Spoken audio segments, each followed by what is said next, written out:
What's up, everybody? What's up, everybody? Farmer Q here today. Hope everybody's doing well. Hope everybody's doing well. I didn't get to get that thing ironed out that I was trying to get ironed out, but that's quite all right. That's quite all right. So I'm gonna get to the chat here and see how everybody's doing, and then I'll let y'all know right now. I'm gonna be doing a little test session after this live to try to figure something out, because I just got something I was hoping to get probably about an hour and a half before the live, and I had to try to figure it out in 10 minutes, and I wanted to get about 45 minutes, but you know, we win some, we lose some. So let's see here. Let's go over here to the chat. And what's up, Lavender for Luck family? How you doing tonight? It's good to see you. Good to see you. Broke Farmer, how you doing tonight? I appreciate that. I appreciate that. Been trying to put it together a little bit more. Trying to put it together a little bit more. Let me see. What's up, Vanessa Buckner? It's good to see you here today. Good to see you here today in the Lion's Den. We're just gonna go over this cool stuff that we got to talk about today, and we're gonna keep it moving and everything. But I'm kind of shuffled a little bit because I got this over here that I've been trying to implement, but y'all will see that on the next live, I guess, since we didn't get to see it this live. What's up, Andale? TT Ann, how you doing tonight? It's great to see you here tonight. Glad you could join us up here in the Lion's Den on tonight. And hey, anybody who is coming back to watch this video on the replay, thank you for coming. I appreciate you coming, and I hope you enjoy the show. And y'all, please share this out, drop a like, and get this out there. We're gonna try to get this spread out as far as we can on tonight. What's up at home with Cherie? How you doing tonight? It's good to see you. It's good to see you, Sonia Hickman. I'm glad you could join us tonight in the Lion's Den. Glad you could join us tonight. What's up, Cassandra Dominique? How's your week been? How's your week been? It's been pretty good for me. Been really busy though. We've been after it. We've been trying to get after it this whole week.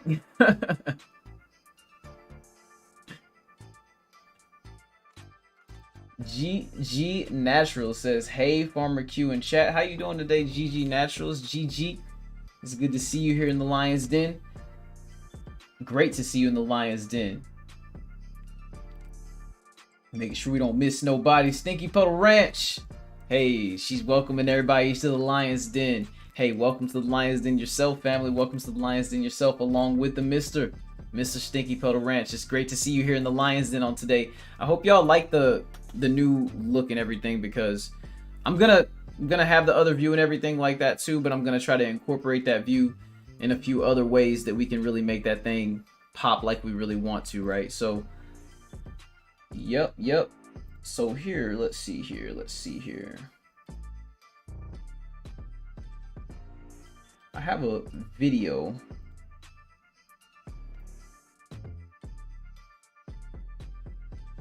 I gotta make sure it's the right video before I go and just start playing stuff, right? So give me 1 second. I'm gonna actually mute this audio right here for 1 second while I get this video pulled up. And we're going to continue saying hey to everybody. Okay, that's exactly the video that we wanted to have right there. Good. Now we just need to get this thing minimal screen, pull it over to the side here. There we go. Oh yeah. Everything is going just right. Everything's going just right. Let's get back to saying hello to everybody in the chat. Shakira, how you doing tonight? It's great to see you, family. Great to see you, family. I'm glad you got those seeds today. Glad you got the seeds. I hope they do everything that you want and more, fam. I hope they do everything you want and more. So let's see here. I'm glad to have you here, family. Glad to have you here, family. Good day to you. Good day to you. Veggie Farm Garden, how you doing this evening? How you doing this evening? It's good to see you, family. How's work been? How's work been? Because I know this season it's been people bustling and trying to get out there and get whatever they need. So I know you've been busy, Veggie Farm. I know you've been busy. Tiffany Gray, how you doing, wifey? It's great to see you here in the Lion's Den on tonight. I'm glad that you could be here with us at the Lion's Den on tonight, wifey. And if I didn't say hey to you, Vanessa Buckner, how you doing tonight? I think I did say hey to you, but like I said, I always don't mind saying it twice. And it's all good. It's great to see you here, family. Great to see you here, family. Container Crop Chef Pam, how you doing tonight? How you doing tonight? Tonight is the first iteration of what will be the composition of the series of the ebook that we're going to actually start to create and start to build. So I appreciate you for giving that insight and giving that thought to connect those pieces, and it's going to definitely be coming together because we got quite a few awesome things that we can share. So I'm excited about that. Very excited about that.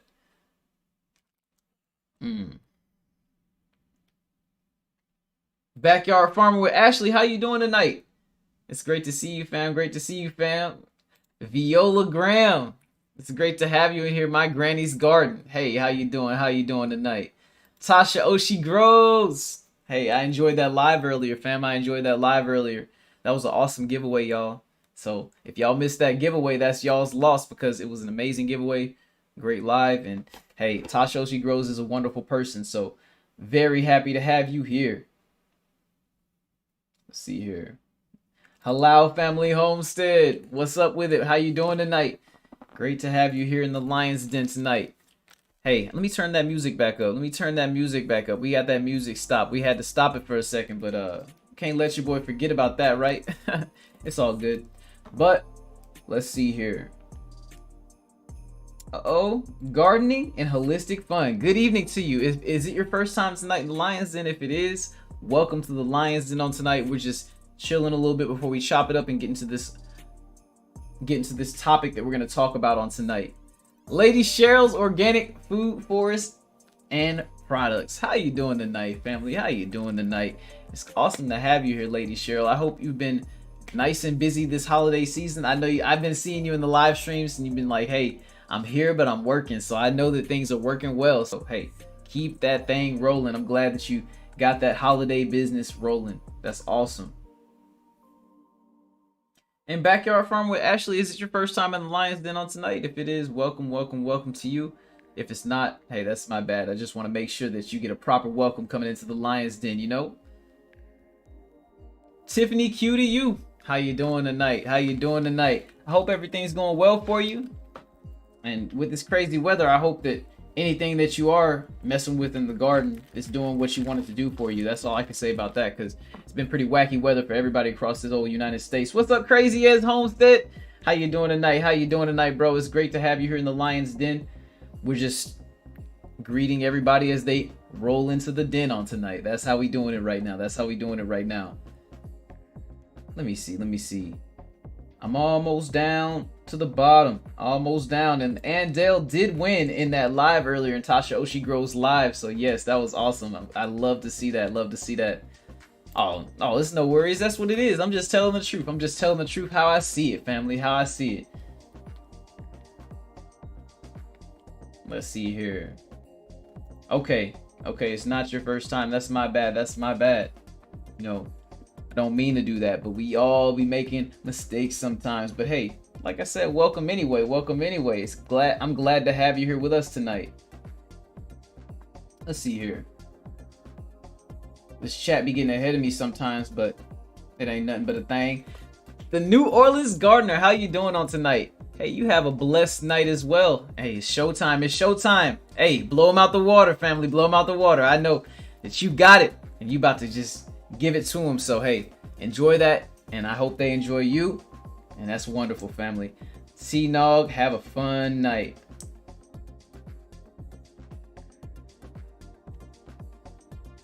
All right, looks like we rounding up. Blind guy, his wife, their life. She says, hey there to everyone in the den. How you doing tonight? How you doing tonight, family? It's great to have you here. It's great to have you here. And look, we didn't greeted everybody. If I missed anybody, feel free to tell me in the chat, and we will definitely hit that. We'll make sure that we say hey to you. We'll make sure that we don't miss you, okay? So hey, it's all love. But look, today, in today's live session, we're gonna dive into what makes indoor gardening, what it is, and how to improve and polish methods on consistently producing results. So today, we're gonna break into it a little bit. We're gonna really break into this whole indoor growing thing, and we're gonna try to get this figured out to some degree so that we can have some more success with it. And we can take this information today and we can apply it in other areas, and I know for a fact that you will have success with using this information as a foundation of what you do to some degree. However, I will say everything that you do and the decisions that you make, please make sure that you do your own research. I am just here to guide you in the right direction to make sure that you are in the right stratosphere of learning. So with that being said, with the onset of winter and these dramatic temperature swings, there's no better time to consider indoor growing. We can avoid this drama show altogether by growing indoors with the intention of finishing in the same place. I mean, of course, if we have some kind of existential crisis with weather and we have no power or whatnot, things are going to get kind of shaky, you know what I mean? But chances are you might be able to save even a few plants in that situation, so it don't last forever. And it's always a great thing to consider having something always ready to go, whether it be going outside or whether it be something that you're going to be harvesting perpetually throughout the year that you can actually count on as a food staple inside of your kitchen. Yes, you can have an indoor garden. I highly recommend it, right? So let's see what's going on in the chat real quick before we really just dive deeply into this. We got a video that we're going to share with y'all before we get started to get the juices flowing a little bit, and then we're gonna get right into the topic of conversation tonight. GT Jr. grows in Alaska. How you doing tonight? GT Jr. grows it in the building. Hey, what's up? How you doing tonight? How you doing tonight, family? It's great to have you here. Great to have you here. Black's Tropical Homestead. How you doing tonight? Of course I don't want to miss you, family. Of course I don't want to miss you. Blessings to you, Soil Family. Blessings to you, Soil Family. It's great to have you here in the Lion's Den. So let's see here. Let's see here.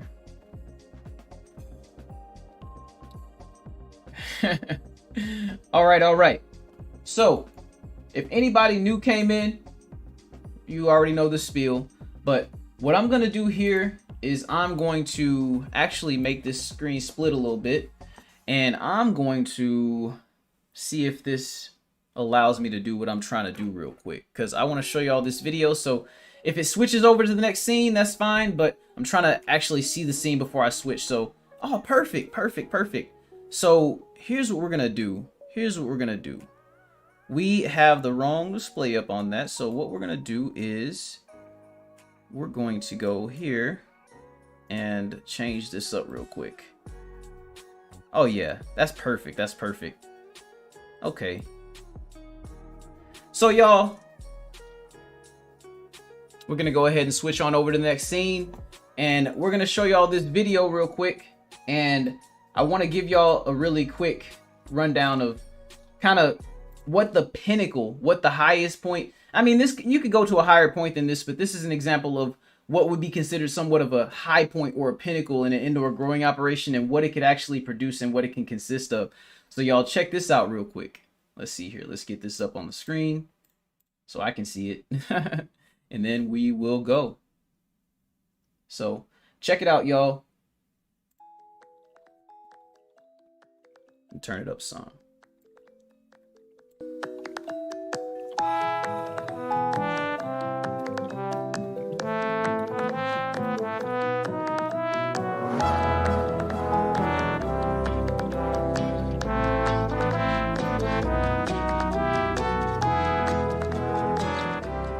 So y'all, that's just a quick look real quick on what you could kind of expect on an indoor growing environment. You know what I mean? You could do a lot of stuff. Like, that was just like a quick video little like clip that I actually put together so that you could actually get to the nitty gritty and actually see what you could expect from actually running an indoor or running a indoor garden operation. Yeah, that's exactly. So it's really a really high, it's like a really high ceiling to this whole thing. And I mean, you can really maximize your capabilities growing indoors. So with that being said, and with that being shown, I'm going to crack right into what we're going to talk about on tonight. And I was going to do something a little different for the actual lesson plan, but it's going to be fine. It's going to be fine. I don't even want to say what I was going to do, because when I do my little test live after this live or whatever, we'll mess with it or whatever. We'll try to figure it out. But the first thing that I wanted to talk about is there are vast benefits to growing plants in a controlled space. And y'all, like, when you grow plants in a controlled space, you can just really, like, it's like you can be the gatekeeper to this whole situation, right? Obviously, there's things that you have to handle. There's things to take care of. You got to maintain and do all the stuff that you got to do to keep everything right. But realistically, you could be the decider of what goes down in that space if you give it enough consistency. And when you are when you're growing in a controlled space, you have dramatically less, if any, pest pressure whatsoever. Let me tell you, like, it's way different. It's way different growing indoors because, as you know, when you're growing outdoors, there's just so much going on out there that you're kind of having to work with it more so than it working with you. And let me tell you right now, when you're growing indoors and you have an indoor garden of any capacity, it's a lot easier to get that thing to work with you on your schedule, kind of on how you want to set things up to keep it true to your actual life. So that's something to keep in mind and consider when you're talking about an indoor growing operation. It's definitely a lot more of a pleasant pace about things when you're trying to handle problems and handle issues. So for sure. And I got a few more points I'm going to touch on before I go back onto the chat. And I wanted to make sure that I touched on these points because it really has a big significance in what I'm talking about. I want to make sure I touch on these before I go back into the chat so we can have a nice flow with it. So second thing, the environmental parameters are easy to dictate and maintain. I just kind of said that with what I was talking about. Let me give you an example.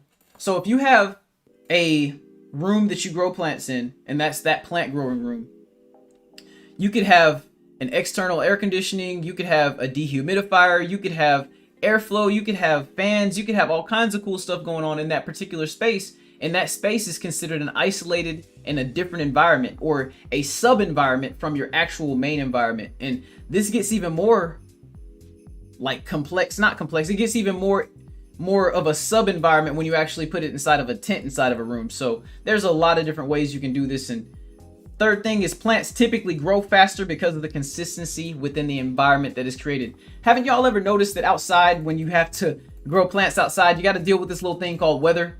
It could be your best friend or it could be your worst enemy. And let me tell you what, that weather is definitely a tale of extremes nowadays, especially. And when we got all this stuff we got going on nowadays with the crazy temperature, like today outside, it was like 70 something degrees. If I wasn't in my right mind, I would think I'm going to put all my plants outside. But 2 days from now, we're going to have a 33, 32 degree dip. So it's always nice to be able to have a maintainable environment that you could actually bank on what's going to happen the next day when you walk into that room, right? The fourth thing and the last thing of this particular point we're talking about is, under the circumstances there is a pest invasion of some sort, there are many methods to be used for that particular instance. So it's always a way, for sure.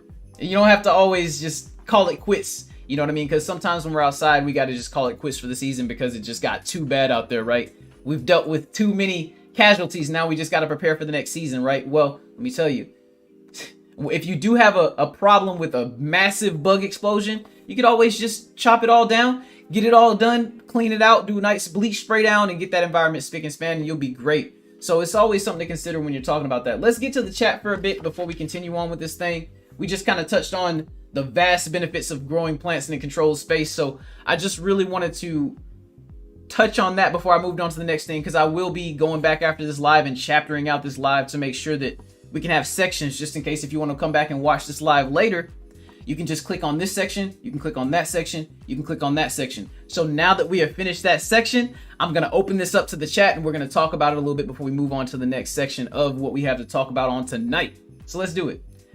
I know I'm behind, but it's all good. It's all good. We're going to go back to the last point of which we linked something, and then we're going to work our way down from there. We're going to go quick with it. We're going to make sure that we hit everything that we can. And look, we're going to do the best we can. So, yeah. What's up, GT Jr.? So, if y'all have anything to say about what I just said, if you have any questions pertaining to it, feel free to drop them down in the chat. We'll get right to that. So, let's get it. I'm glad that everybody's talking to each other, saying hey to each other, getting acquainted, warming up. I love it. I love it. And please do that while I'm talking about what I'm talking about, because like I said, there's always an opportunity for you to come back, watch the replay. I want you to definitely feel like this is a classroom topic hangout session, that you come and hang out with all the cool folks, right?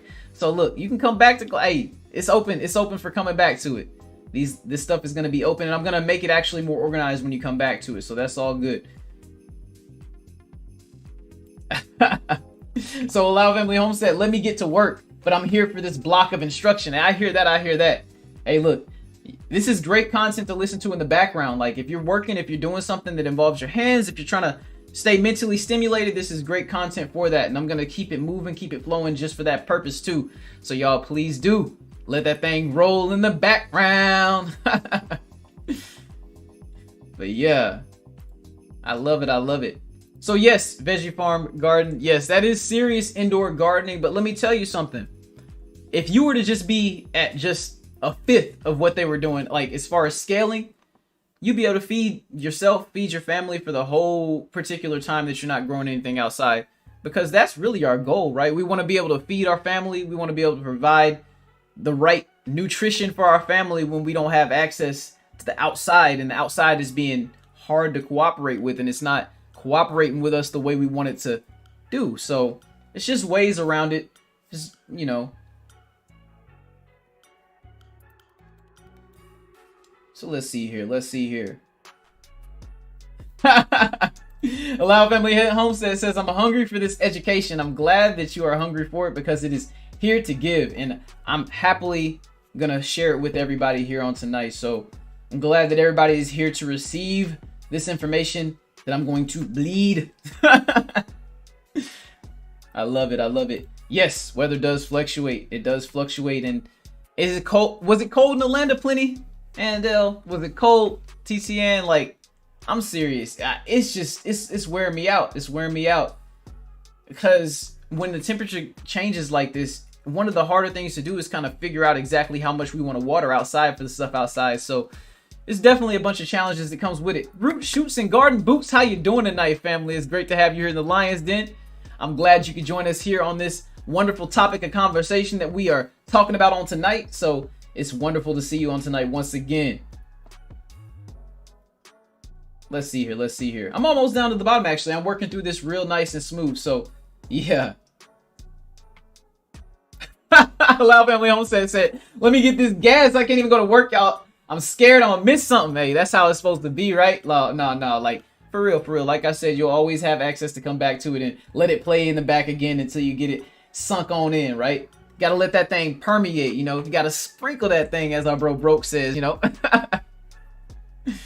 So, yeah. Yes, Stinky Puddle Ranch said something of importance here that I wanted to make sure that is highlighted. Let me do this real quick. Let me press this button. There we go. But yes, please type question within your question to Professor Q, putting the word question. I think I reset that back up too, so it is going to work. But even if you don't, even if it does not highlight it for me, I'll definitely still get to your question. For sure, for sure. GT Junior grows and be safe on them roads, brother. Be safe on them roads, brother. Hey, we gotta, hey, cause you know we gotta make sure you're safe and sound. Cause when we swipe you for our team for the grow off, you know what I'm saying. For this team, you know we gotta keep you healthy. You know what I'm saying. So, yeah, I already said it today. The luck of the draw gonna be with me with GT Junior grows it. I'm talking that trash. I'm talking that trash. Stewart says, working and learning. Thanks, Professor Q. Hey, whatever I can do for you.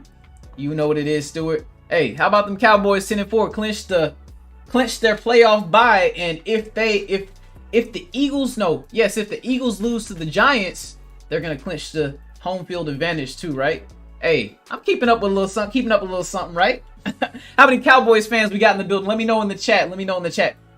I won't say that I'm a Cowboys fan, but I definitely support the Cowboys clan.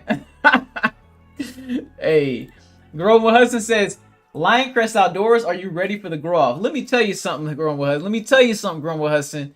I got my video scheduled and ready to go for January 1st. And as soon as that video drops, I'm probably going to drop another video right on top of that, because I'm going to have some progression between those two videos. So to say that I'm excited for the grow off, the MIG grow off 2022 is a understatement, because this is going to be one of the most fun things that you could be involved with for the winter time, and we gonna make that thing happen. So y'all, if y'all haven't emailed our internet cousin Broke Farmer yet to sign up and get into this whole thing, you're missing out. And you better get in before you don't got time no more, because J1 is the deadline. So look, I done gave you your warning. Don't say I didn't warn you. Okay, so let's keep that thing rolling, because I don't want to keep y'all too long, because I know that I got a page. Let's just say it like this. I got a page, 10 font, not double space. So let's keep this thing moving. We're gonna keep this energy flowing so that we can make sure that we say everything on here and address everybody in the chat. Ultimate Acres, how you doing tonight, family? It's wonderful to see you here in the Lions Den on tonight, fam. I'm glad you could join us on tonight. I hope everything is going well on the west side. Hey, be safe out there. Be safe out there. Root shoots and garden boots on them treacherous roads. You know what I mean? Be safe out there. Okay. Gotta let that information marinate. That's right, Nikki. That's right, Nikki. So, I'm being quick about scrolling through the chat. I'm not hitting every single thing, but like I said, if there's something you want to say in the chat, unlike this right here, unlike that right there, that boo go Falcons. Nah, I ain't gonna hate. Like I said, I ain't a fan of nobody in particular, so I can support the Falcons too. Hey, go Falcons, you know what I'm saying? Go Falcons. Hey, Mr. Stinky Puddle Ranch saying the Cowboys. He's saying the Cowboys. And hey, GG Naturals out here shouting out MIG, because you know we a team too. Hey, everybody shouting at their squad, Buffalo making the Saints look bad when the Saints making the Buccaneers look bad. I'm over here like, I don't even know what's going on. Shout out the squad, Washington football team. Hey, you out there shouting out the Washington football team. That's my stomping ground out there. That's my stomping ground out there, you know. So I might have a little preferential treatment towards them. At Home with Cherie says, I'm excited to watch the grow off. I will need something fun to watch while prepping for the spring garden. That's awesome. That's awesome. So at Home with Cherie, you excited to watch the grow off. You know, it ain't gonna be no pressure, you know, just come on and join, you know, shoot Broke Farmer email, you know what I'm saying? I'm excited too, Tasha. I'm excited too. It's gonna be a fun time for sure. For sure. So, all right, what we're gonna do here, we're gonna go ahead and go right back into what we were talking about with the topic of conversation. Hey, I'm glad you're digging the music in the background, Hudson. Growing with Hudson, I appreciate that, fam. I appreciate that. So, the next thing that we're going to talk about on the last topic of conversation, before we took a break and got into the chat, we were talking about under the circumstance that there is a pest invasion of some sort, there are a myriad of methods to be used for that instance. So, let's touch on pest management on an indoor basis, as it's a major pillar that is a part of the construct of indoor growing problems. So let's go ahead and separate that and talk about just that part for a minute and really just highlight some of the things to look for in regards to that, because that's basically the only real problem that you have outside of temperature and humidity control in your growing environment. So let's talk about it. So number one, although contracting pests and them establishing themselves is somewhat rare, if the right environmental parameters are taken, once established, they rapidly multiply. And what I mean, so let me say that again in a different way. So it might be rare for the bugs to actually show themselves in your environment, but let's just say a type of bug does show itself, like a fungus gnat, right? That fungus gnat is typically going to be the only bug or pest in that environment that does what it does. So you know what they're going to do, right? They're going to multiply and divide very rapidly, because one of the benefits of outside is the fact that there is so much diversity out there as far as different things preying on different things, and nothing can truly establish itself in a well-maintained and balanced environment outdoors. But indoors, it's a little bit harder to create the same situation. So when you do get a pest to attack you, they typically will multiply. But all is not lost. All is not lost. So under this kind of pressure, even without the pressure, it's highly necessary to provide an integrated pest management system to prevent the establishment of any particular type of pest. So you might have heard the term IPM. If you haven't heard about it, that term is called integrated pest management. And the thing about integrated pest management is you're doing this even if you have no pests in your environment. This is a maintained system of protocols that you can use to actually prevent pests from actually ever establishing themselves in your environment. And this is probably the most important part of maintaining your indoor growing environment, because everything else can be relatively automated to some degree, and you can get full automation on everything except for your pest management on an integrated level. And we're going to talk about some of the things that you can integrate with that pest management program, and you can actually have the success that you're looking for with keeping those pests from your garden. So, some examples of integrated pest management are using a dosage of neem oil mixed with soap to apply to the plant leaves as a protectant.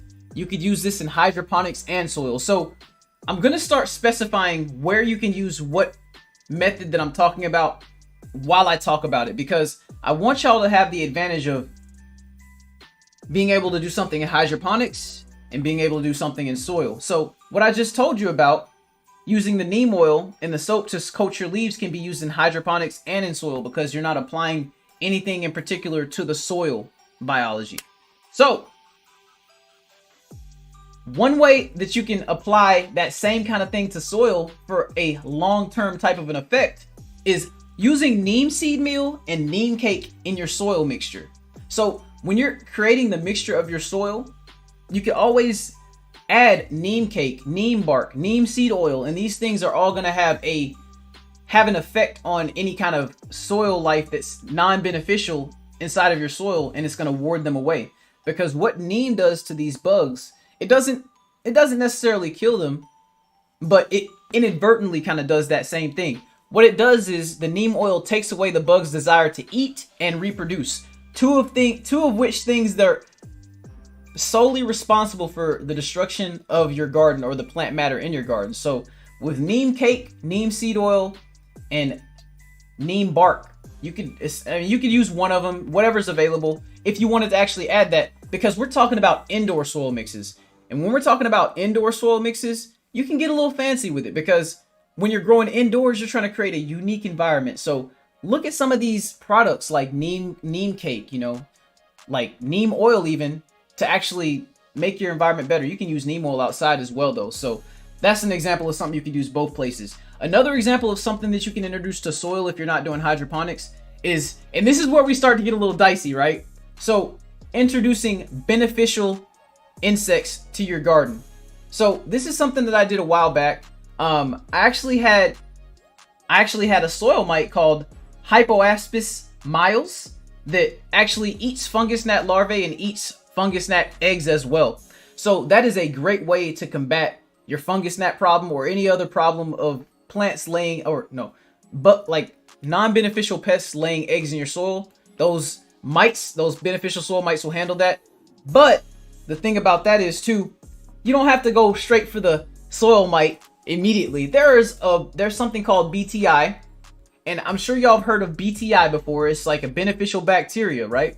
And this BTI is called Bacillus thuringiensis serotype israelensis. So BTI, we're just gonna call it that. We ain't gonna go all scientific with it, but I just wanted to give y'all that perspective on what it's actually called, because yes, it is so let me touch on something about that BTI. I said serotype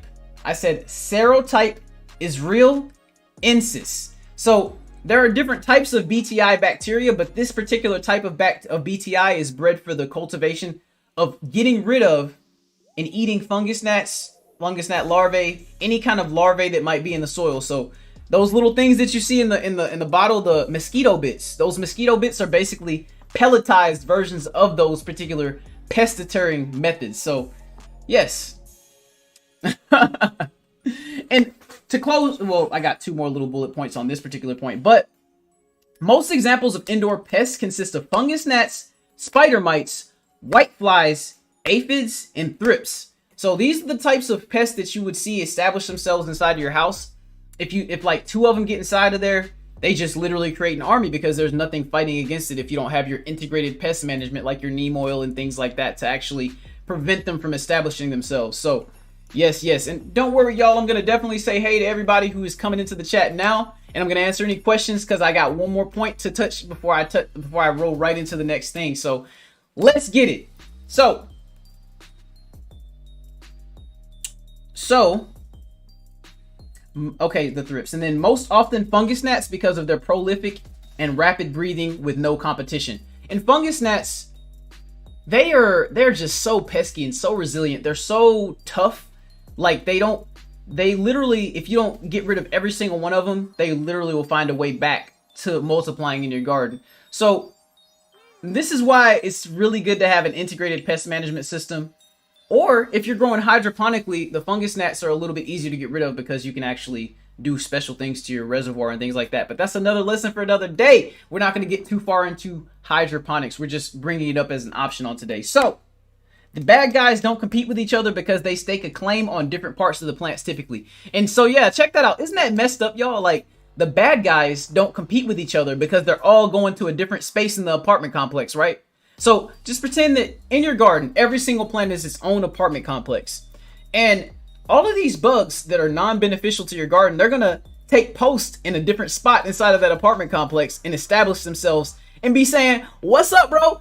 Whitefly, bro, how you doing today? Fungus gnat, bro, I'm chilling. Aphid, bro, what you doing down there, bro? Oh, I'm chilling." You know, so they gonna be just having friendly conversations amongst each other instead of trying to take each other out. So y'all, like, we gonna get to the chat after that because we got to talk about it, right?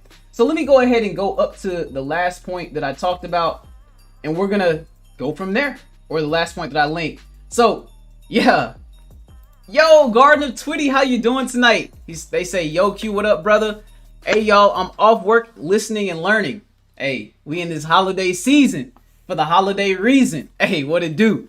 But look, we having a blast tonight. We having a blast in this holiday season, and I'm just trying to add to it for everybody in their holiday season, trying to be a blessing to y'all on these holidays the best way I can. And that's another reason why I really have brought another level of intensity to this topic of conversation, lesson, learning, whatever you want to call it. I'm bringing higher levels of intensity because I know what I'm capable of, and I know what I am responsible to bring y'all. I know that I have an obligation and I have a duty to bring y'all great information and bring it to y'all in a way that is palatable.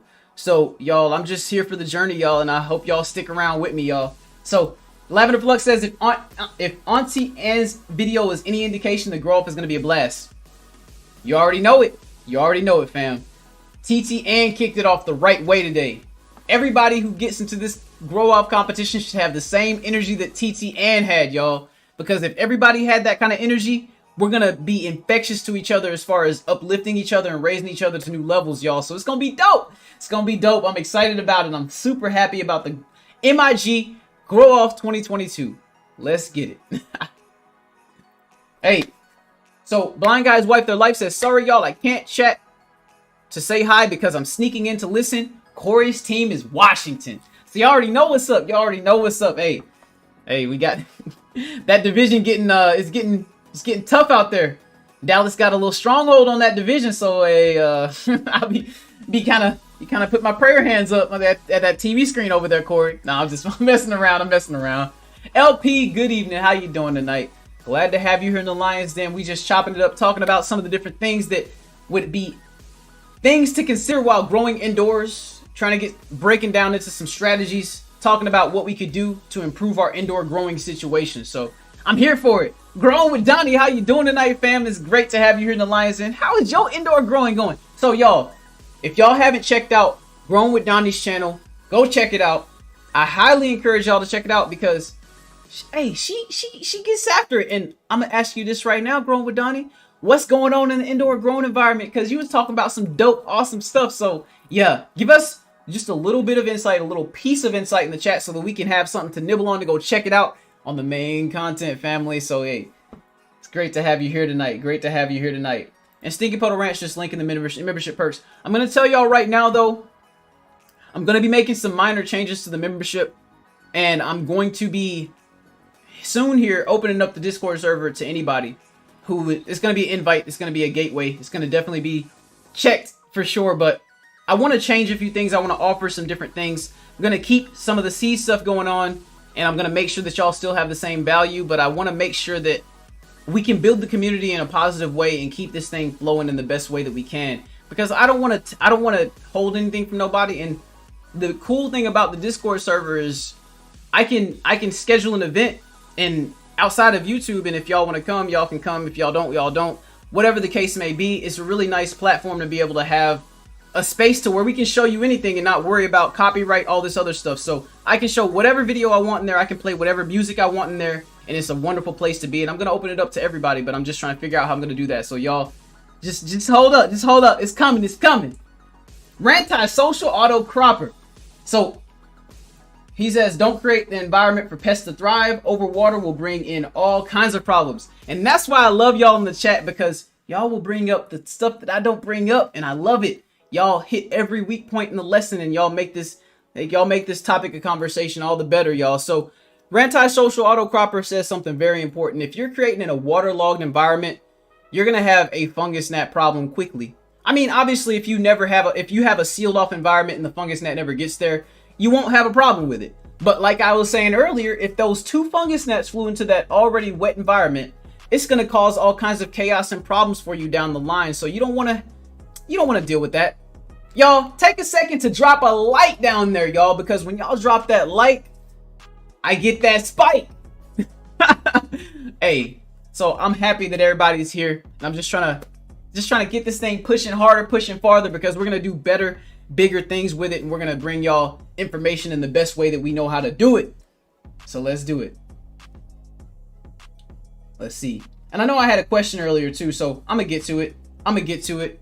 So Garden of Twitty says, Lioncrest, could neem ever harm food plants? So one thing to consider with neem oil, even when you're using it indoors, is if you are going to do a foliar spray of any kind indoors with any oil-based type mixture inside of it, you want to either do it when you don't have your lights on, or you want to do it and then turn your lights off for every bit of 2 or 3 hours, and let that whole environment, let the plant stomata, which is the mouth parts on the leaves, suck in all of that water. You want to let your whole environment kind of neutralize, and you want to let that oil not be in liquid form, because you don't want your lights to be burning your plants. But yes, you don't want to over apply neem either, because neem is one of those things that you want to only apply maybe twice a month. So if you have an integrated pest management system, you might be going into your rooms and spraying neem twice a month, and then you might be just doing a soap spray for the other 2 times, and you might be doing a weekly spray. But you could do multiple sprays in a week too, but you can do as many soap sprays as you want to, because you're just basically putting down an insecticidal surfactant to make sure that the bugs can never really establish themselves on the leaves. So yes, neem can harm your plants, but it takes very special circumstances for that to happen. So yes, I highly encourage neem as something to use, and make sure that you're sourcing your neem correctly, because you want to use a great product when you're using neem, because some of these neem products are just all kinds of gelled and nasty, and they won't really do what you want them to do. So it's just what you got to consider. So yes, Ranti-Social says water less in the winter than summer, lower humidity outdoors, and heat means your indoor grow is going to need less water. 100%, 100,000%. Man, hey, we getting the gems today. So Halal Family Homestead says, wow, need bark. Yes, neem bark is one of those things that's slept on, y'all. Like, neem bark has wonderful effects used in unison with neem seed and neem cake when you're talking about an indoor soil that you want to use. And I want to take a second to tell y'all something. When I'm mixing my soil for outside, my mix is different than my soil from inside, because when I'm mixing soil for outside, I'm always looking to make this soil be more cost effective while having the same benefits of a healthy, nutritious soil. And when I'm doing it indoors, because I'm going to reuse this soil indefinitely, I kind of go a little bit harder with the cost point, because essentially I want to make sure that I'm getting the most bang for my buck on an indoor growing environment. And that doesn't mean just spend all your money indoors either. There are many different sources that you can find to shop on a very economical level with the indoor gardening operation as well. So yes. So Growing Donnie says, are the insects really beneficial if they're in my house? I don't know, cuz. And that's why I said, hey, go with the BTI. There's many different methods of actually sustaining and maintaining an organic, because that's what I'm talking about when I talk about soil. I'm talking about organic ways that you could actually handle your non-beneficial pests inside of your garden. But if you don't want to actually fight fire with fire, and you don't want to see bugs crawling around, because I definitely had Tiffany definitely was kind of looking at me funny when I got them rove beetles that time. That being said, there was not a single rove beetle to ever leave the environment at all. But what I will say, if you have a problem with the beneficial insects, what you could always do is just go for the bacterial route, which is your BTI. You could always go for, your BTI. I mean, you want to go for your BTI, you're using your neem oil. You could use like lemongrass oil. You could use all, like a lot of these essential oils have different effects on these bad guys, and they typically don't really like these effects. So I'm gonna go ahead and say peppermint is one of the best slept on secrets for actually keeping these pests from wanting to be in your garden, because peppermint is a scent. It's like a scent deterrence mechanism. So when you spray peppermint and those bugs smell that peppermint, it kind of messes with them and messes up their wiring, and they're like, I don't want none of that. So peppermint's another good essential oil that you could actually use to actually integrate into your integrated pest management program. And the best thing about the integrated pest management program, you can make your own custom program, and it could work in any. So your custom program could work in a lot of other people's garden, and other people's custom program could work in your garden. But the best thing about it is you're letting it flow with your style, with your identity as a person, as a gardener, so that you can actually fit it into your lifestyle. And I think that's amazing, y'all. So Veggie Farm Garden says, how did you get that soil mite? There's a website called arbicoorganics.com. In fact, I'll do y'all a quick solid, and I will link y'all this website. And please, by all means, go explore this website. Just explore this website. I'm going to be talking about some of the stuff on this website as time progresses. But as of right now, what I want y'all to do is just kind of go here and be a kid in the playground. Go to that website, arbicoorganics.com. I'm going to go here and I'm going to pin this message up to the top of the little thing over here.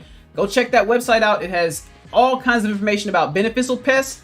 It has the pests that you can buy from them.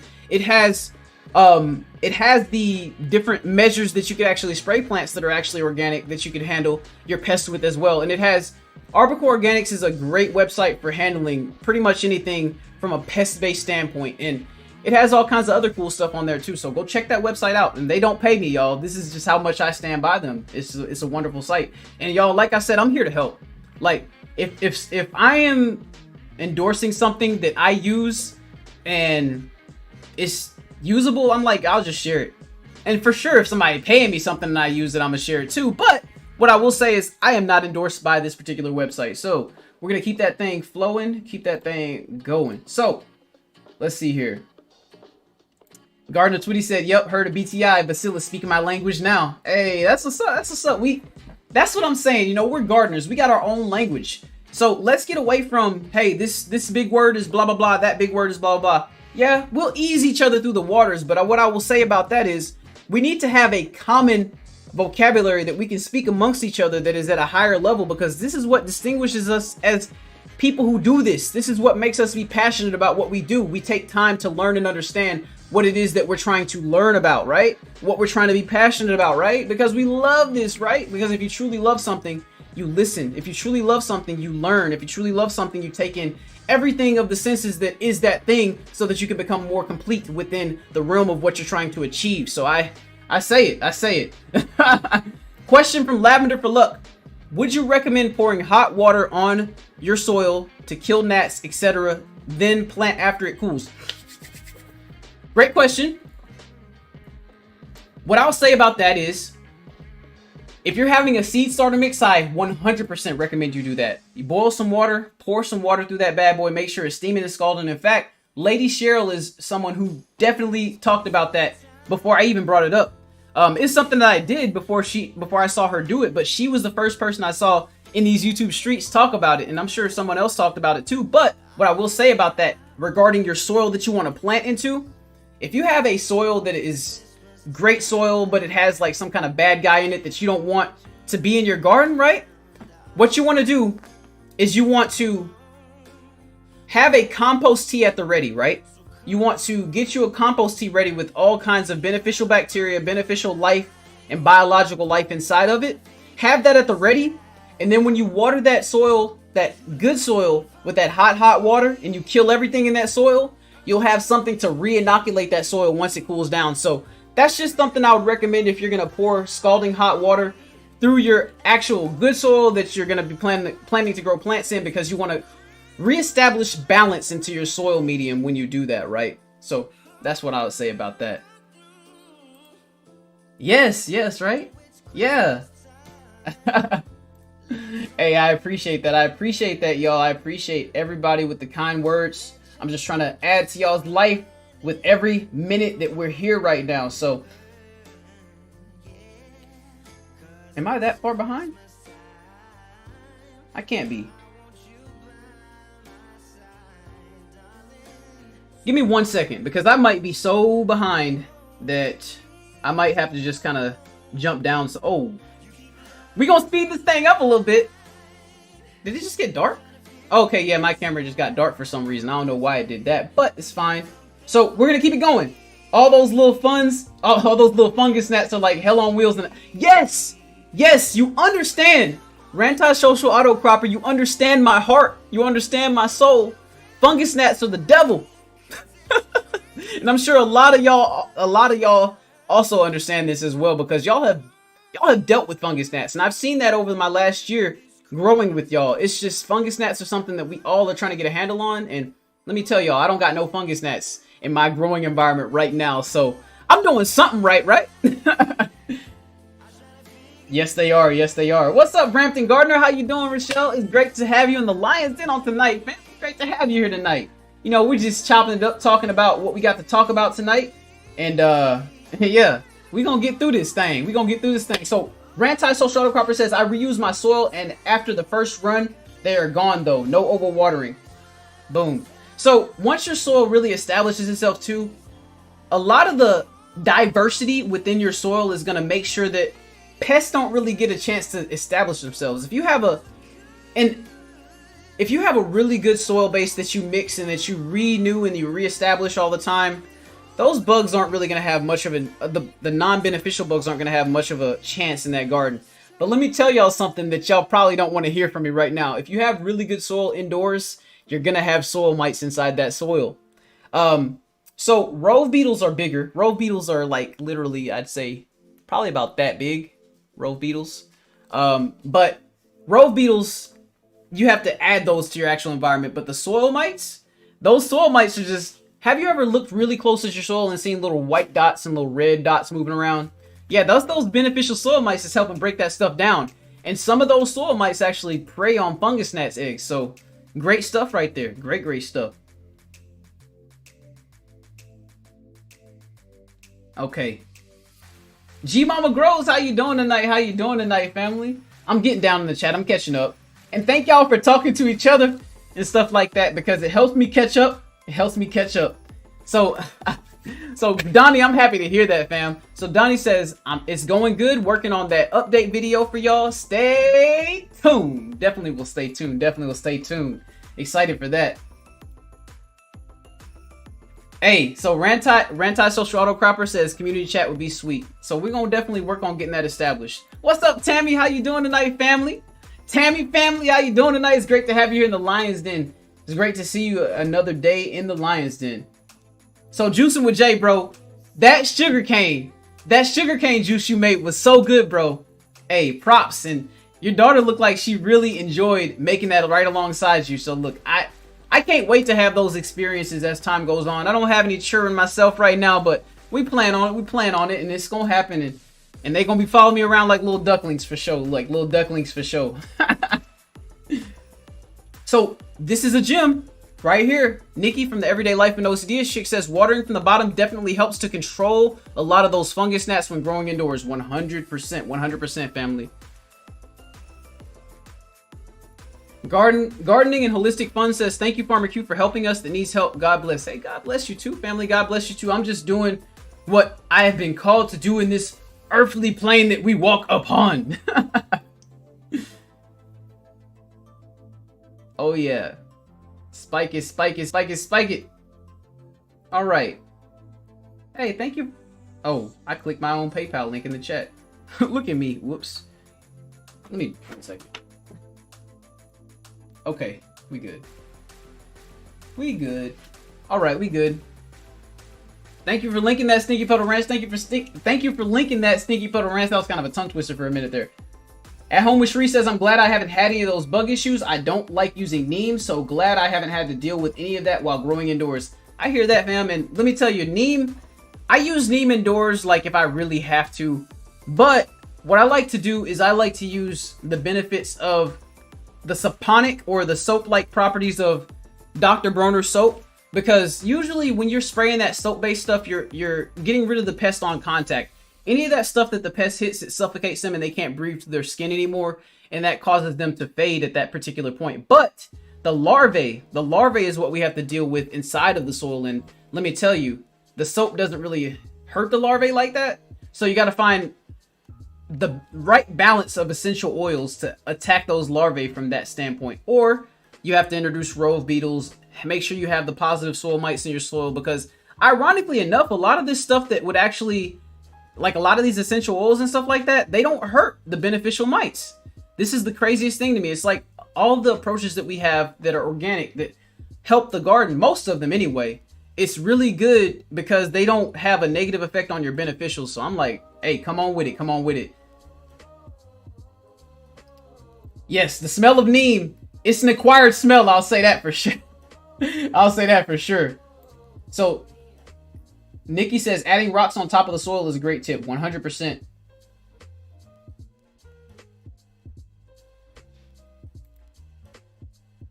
Oh, okay. So Tiffany Q says, is the seasoning anonymous? Because I need to join. I have literally 6 bottles of ground jugger. What is jugger? What just came out of my mouth, y'all? Let's just take a moment and... No, I'm kidding. But... So she says, I literally have 6 bottles of ground ginger, all but within the past few months. Same with basil, dry mustard, and chili powder. Sounds like you got the works. Sounds like you got the works. Sounds like you got the works for show. Okay, so you just got those. Hey, I think that, yeah, that's a baller seasoning blend right there. What's up, Erica Taylor? How you doing tonight, family? How you doing tonight? It's great to have you here with us, Erica Taylor. Great to see you again on this wonderful day. And yes, Nikki says rodents don't like peppermint either. That's 100%. Hey, it's all love, Lavender. It's all love. I'm here for y'all. I'm here for y'all. I'm almost down the bottom. Look at me. Look at me. I'm doing good. Well, so spearmint is a type of peppermint, so I'd go ahead and say that it does work the same. And Halal Family Homestead, thank you so much for the super chat. Thank you so much for the super chat.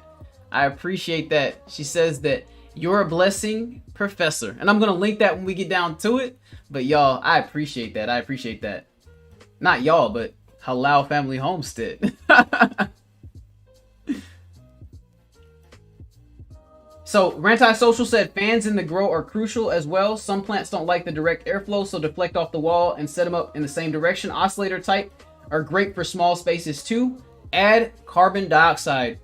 So that carbon dioxide, so I agree with everything you just said. But that carbon dioxide, we're going to save that when we go into a little bit more of a deep dive, because I want to be able to talk about the benefits of CO2 while not making it too like, because we're already talking about a whole bunch of stuff right now. So, and yes, Juice and Jay says I use Dr. Bronner's peppermint. So Jay, bro, have you used the citrus version of that yet? Yes, that citrus mixed with the peppermint for bugs. Oh yeah. Okay, so GT Junior Grows Alaska says, okay, finish driving. You giving out some gems. I have never heard of the neem bark. Hey, well, you on it now. Put you on the scent of it. What's up, Maria Jackson? Hey, how you doing, fam? It's great to see you again. I'm glad to have you here again. It's been a while, but hey, I know life hits us all, so no hard feelings. I'm just glad to have you here with us tonight. Says, caught alive. What up, Lions Den? What up, fam? Hey, what up to you, fam? What up to you? Tana Home Gardening. How you doing, Tana Home Gardening? How you doing, fam? Is it your first time in Lions Den? If it's your first time here in the Lions Den on today, welcome, welcome, welcome. We're glad to have you here at the Lions Den on today. So y'all, let's see here.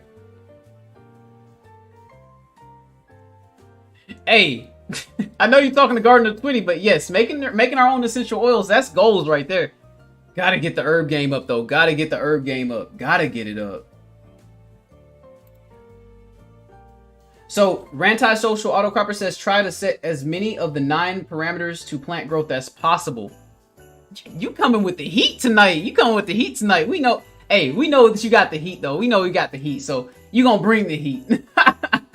Hey, girls, Lon, how you doing? How you doing, PJ? It's great to have you here in the Lions Den on tonight, family. She says, "Sup, Q? Great, good info tonight. You all have a great night." Hey, you have a great night as well, girls, Lon. It's always a pleasure having you here in the Lions Den.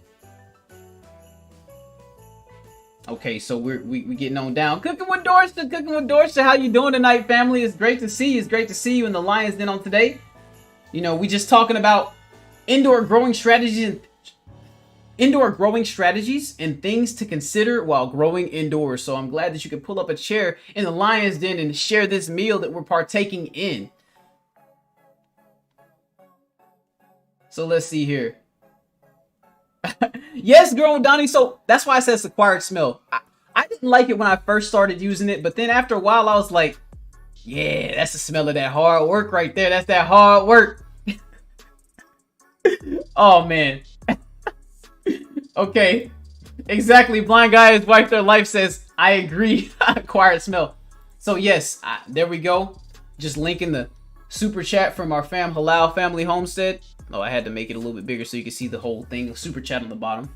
But yes, you're a blessing to me, and I will continue to be a blessing to you. I thank you so much because these coins, these coins is how we keep growing. And and y'all, if y'all know anything about me, I always reinvest back into the channel. I reinvest into the operation, reinvest into the business, dude. I'm all about reinvesting because that's how we keep things growing, right? So I appreciate everybody and their donations and what they have to bring as far as money to the table. I thank you so much for it. What's up, Trash Can Waves? How you doing, bro? It's great to see you here. It's great to see you here. Hey. Your picture always gets me, man. It literally looks like legit waves. Like, I mean, it is waves on your head, but I'm talking about, like, you know, the Pacific, Atlantic Ocean waves, you know.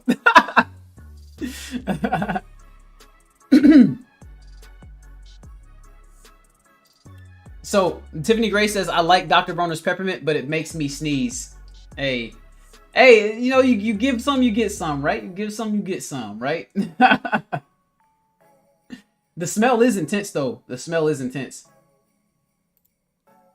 Hey, so I'm down at the bottom. Y'all know what that means. We get to continue, right?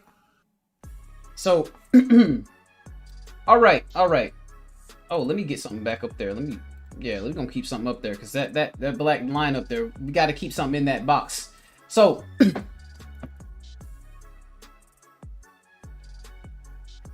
I'm happy to tell y'all that we're a little bit more than halfway through. We're a little bit more than halfway through, but we got a little bit more to do, so let's get into it. I'm probably going to have to start a new playlist. Yeah, I am. My playlist is burning real quick. So the next thing that we're going to talk about, and this is we're getting to the good stuff, right? We're getting to the good stuff, right? So nutrient application is of extreme importance when you're growing indoors.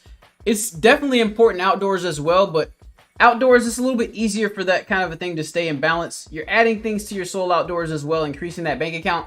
But when you talk about growing indoors, remineralization and reamendmentation is of utmost of high importance, because let me tell you, when you're talking about a pot, a 3-gallon, 5-gallon, 7-gallon, 2-gallon, 1-gallon pot, that bad boy goes through the nutrition in there real quick because it's a finite space. We don't have as much of a buffer space to actually grow those plants, so we got to consider that. So whether you're growing in hydroponics, soil, or soilless media, feeding your plants is what keeps them growing and alive. It's obvious, right? If we don't eat, we turn into sticks and we fade away. If we don't drink, we die of dehydration. And our plants are the same way. We have to feed and give drink to our plants, and they are going to thrive if everything else is held constant within our environment. And let me tell you, your plants indoors will eat a lot more than what you think.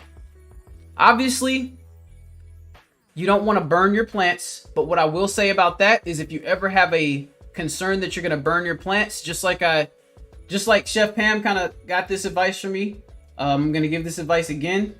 If you want to feed your plant with every watering, you need to give it about a third or a fourth dose of what you typically would feed it on a weekly basis. So if you feed your plant once a week, but you're watering your plant 3 times a week or so, like you're gonna go ahead and give it that nice big dosage. But if you're gonna go with every time you water and you're gonna feed your plant every single time, think about it like this: you're spoon feeding your plant and you're giving your plant the nutrition that it needs, but the metabolism is also going to increase. Whenever we eat something that is a small amount and we eat it constantly, it's like we ramp up, but we also keep our figure better like that too. So essentially we're giving the plants exactly what they need on a spoon feeding type basis, and we're getting them to grow in that kind of a way if we're trying to add nutrition to our water every single time we water, whether it be 511, whether it be a hydroponic nutrient solution, anything like that. You can apply that same principle to any growing situation, whether it be soil or hydroponics. Spoon feeding and continual feeding is something that goes back ages, and it's always worked. So we got to get back to our roots, y'all. Shout out to Back to Our Roots Homestead. All right, so in containers of any kind, like I said earlier, there's a finite supply of nutrients within that space compared to the time in which you grow in that space.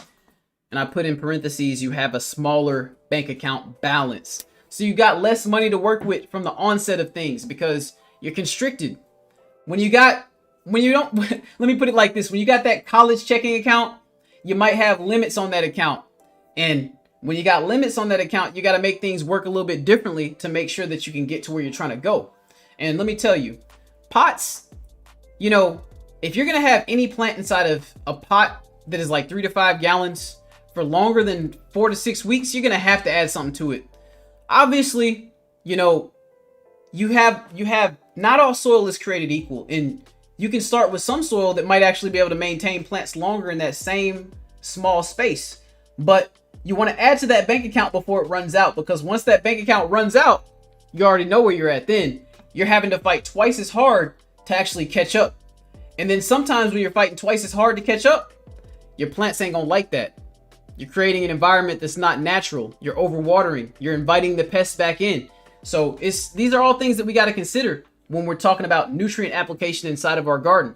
And next thing is, in soil, when you're talking about feeding your plant, keeping the micro life alive, kicking and diverse is key to plant available nutrients. And what I mean by that is, when you're growing in soil, all those little crawlies that are going on in your soil, those are what's actually keeping your plant fed.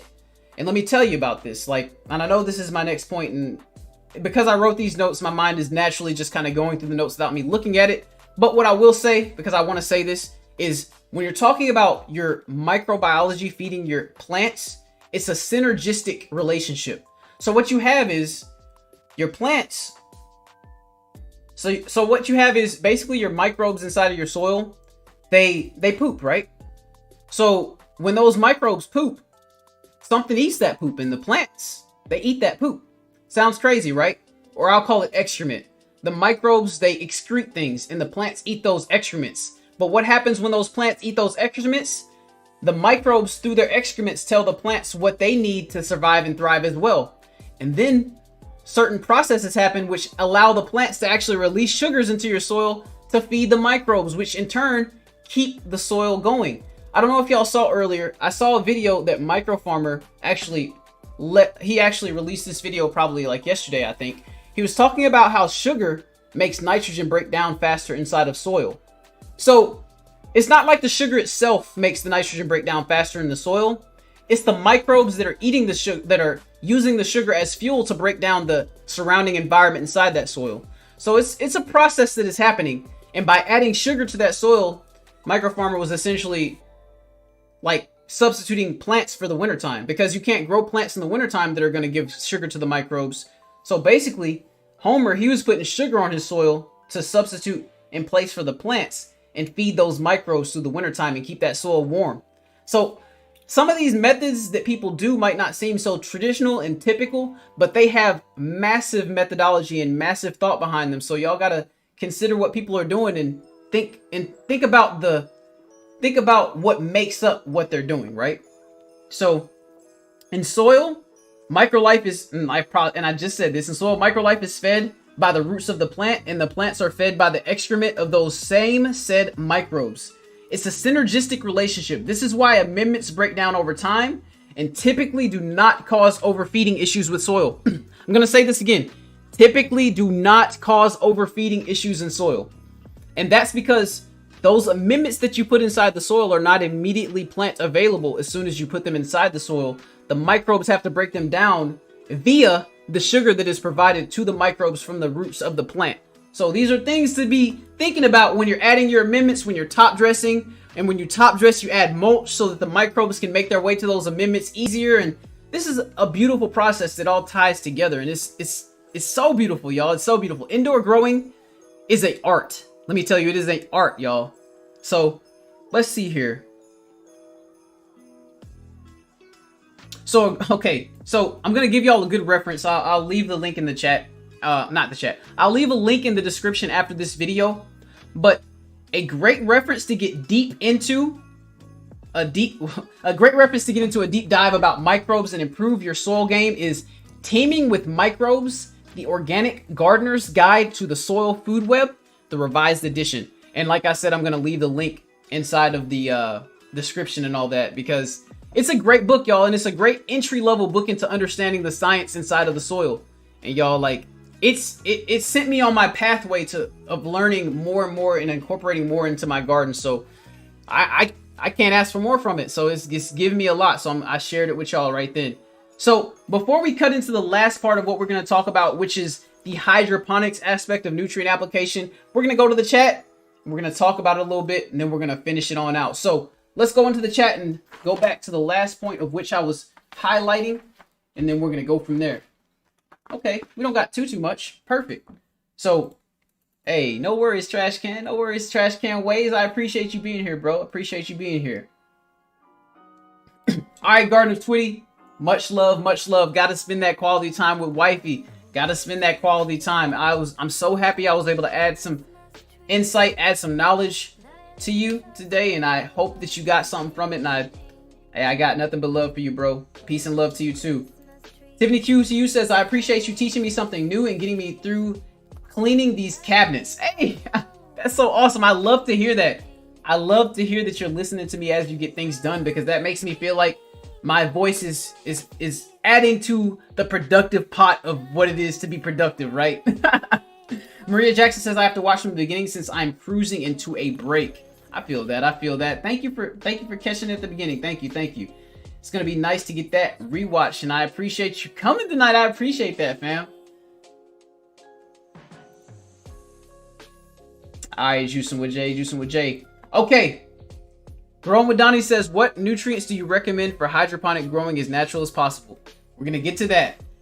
On the next part of the notes, I actually have that on here and everything. Ooh, I got something for you, Growing with Donnie. I got something for you. So let me tell you. Yeah, we're going to keep going in the chat, but just be excited, Donnie. Be excited, because we got what you're looking for. Okay, so you're just asking the question. I got you. I got you marked down, Donnie. I got you marked down. 100%, 100%. And I got you on tonight. And I'll tell you this, I also got you on the Grow Off 2022 video. So just be looking for that on January 1st. I got you here and I got you there. So, yeah. So, Halal Family Homestead says, yeah, GT Jr., I'm thinking about in terms of hugelhulture.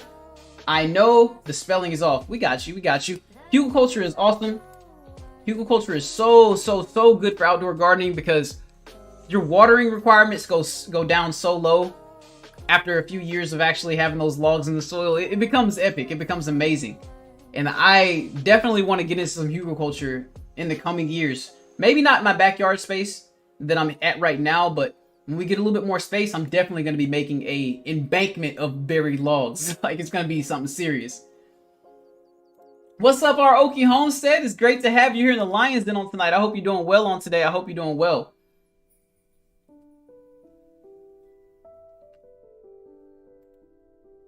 Yes. Rantai Social Autocropper dropping the gems for the soil nutrient supply. So Rantai Social Autocropper said worm castings and green sand. Worm castings and green sand are awesome and easy to get and can't overdose your soil. 100%. Let me tell you, green sand is one of those things that is highly slept on. It is a great way to provide over time plant available potassium to your plants, and it improves soil structure. It actually makes your soil easier for roots to go through and for your microbes and things like that to travel through your soil.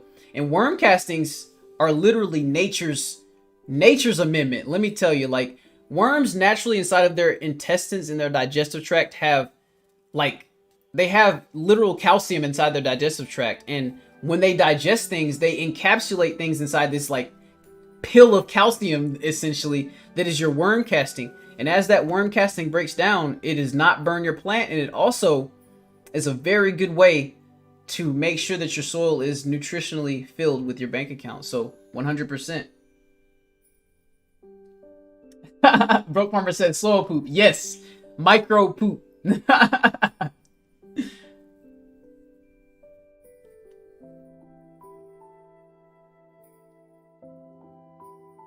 Okay, so let's see here. Plants do not need preparation H. Sorry. They do not need preparation H. So growing with Donnie. Oh, okay, you're telling growing with Donnie. So, okay, perfect. That's a great point to touch on right there. That's a great point to touch on. And 795 is a great balance for growing vegetables all around, like Nikki says.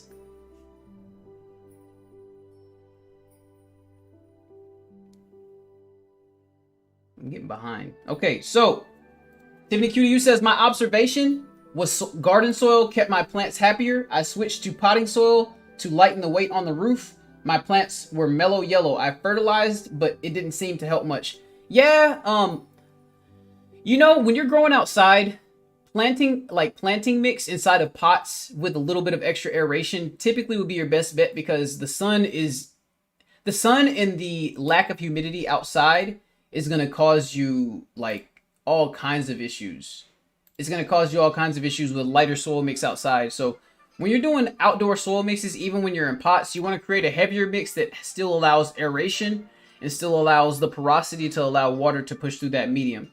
So it's definitely something you want to consider. So, okay. So at home with Sheree says, I'm recording my process and doing a lot of comparisons. Very interesting. Awesome, awesome, awesome. I love that. Okay, you're talking to Vanessa Buckner. I got you. So, okay. So, when you get neem bark, typically the neem bark is going to be like, usually it won't be in a powder form, but it'll definitely be like somewhat crushed down. It'll be like, it won't be like big pieces of bark, because obviously,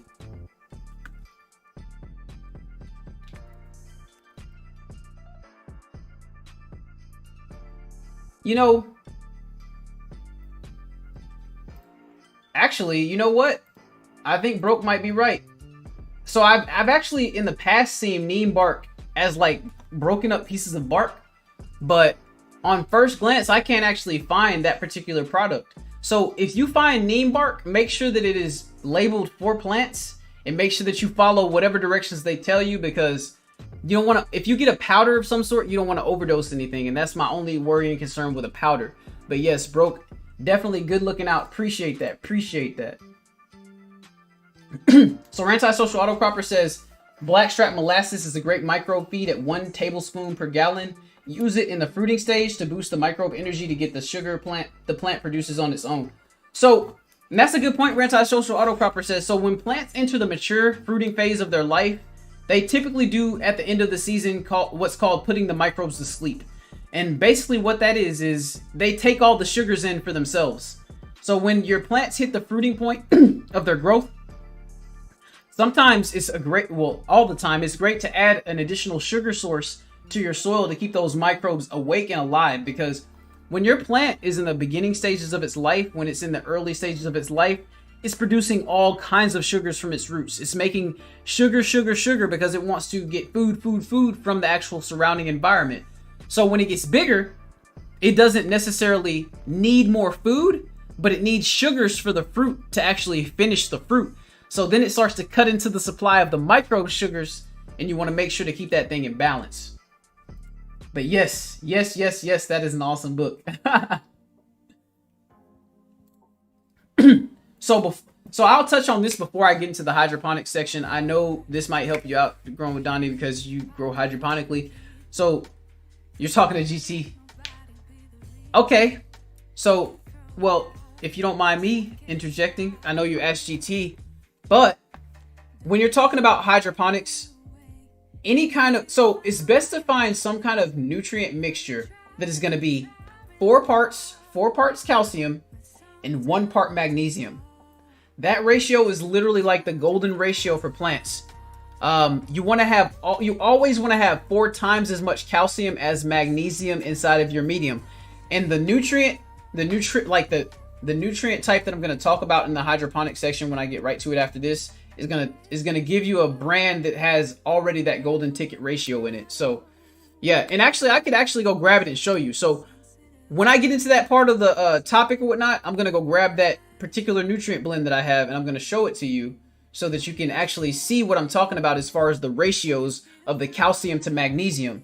And if you're using it at the dosage that you're supposed to use it at, this particular product already has the right balance of that inside of it. And you don't have to add extra calcium or magnesium to it. Bam!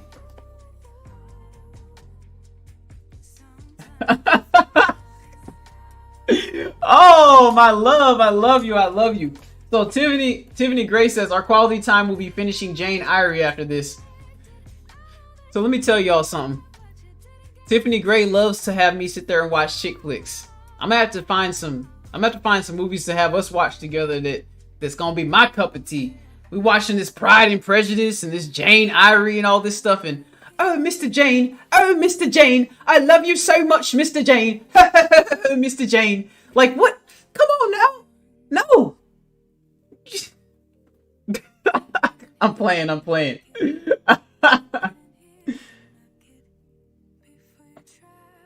Yeah, exactly. So GT Junior Grows in Alaska says, Donnie, I have a hydroponic for that, but it's not natural.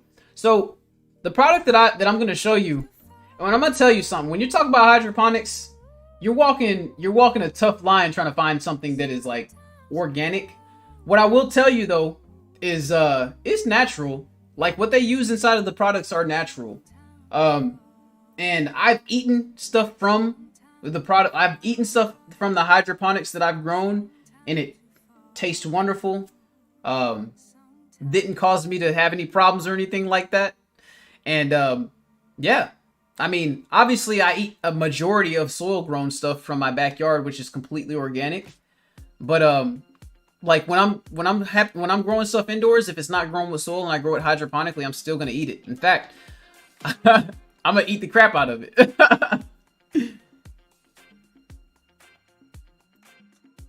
So yes, you can use water from your fish tank for certain vegetables in hydroponics. When you're growing greens, when you're growing specifically greens, you can actually use the excrements from the fish as fertilizer for your hydroponics. But you want to be very particular about that because it gets kind of hard to maintain a consistent environment when you do that in hydroponics. Typically, when you're growing with hydroponics, you want to grow with something that's going to allow your environment to stay pretty clean.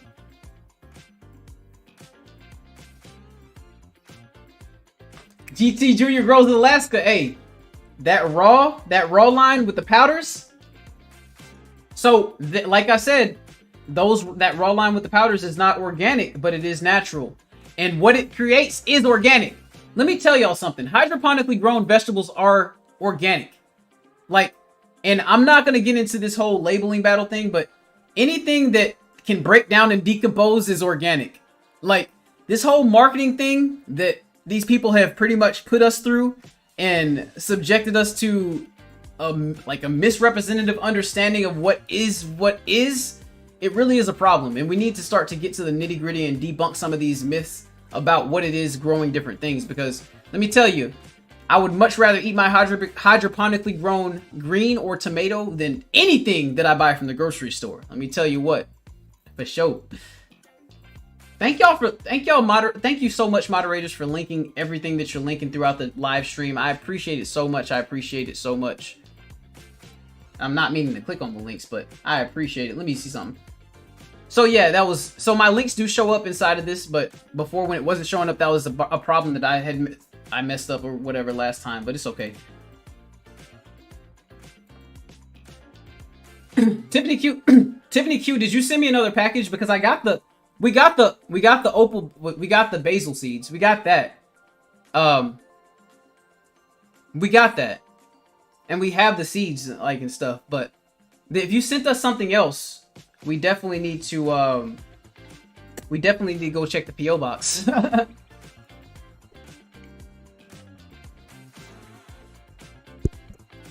Alright, alright.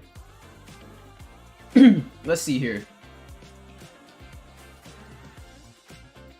So Tiffany Q says, I learned quality over quantity. I switched to potting mix and to have more pots. It was not worth it. I'm going back to less but better gardening soil.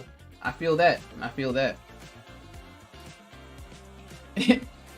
And like I said, if I miss anything, y'all just say it again and I'll get to it. I'm sorry. So Halal Family Homestead said, do you think neem logs would be good to break down into soil cube? I think that's genius. I think using neem logs as hugelkultur would be genius. That's just me, though. I think that would be a wonderful idea. And if you could do that, I would definitely do that. That sounds so cool, actually. That sounds epic. And the rate of decomposition, it would break down so slow and be so beneficial to the soil. Like, that would be so good.